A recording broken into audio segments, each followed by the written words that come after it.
तारखेच्या रात्री मी पबजी खेळत होतो माझ्या घरनं. माझा भाऊ पण खेळत होता.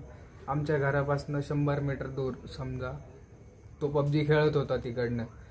तिकडं आमचे सगळे मित्रमंडळी तिकडनं खेळत असतात. मी एकटा घरात असतो तर घरातनं खेळत असतो.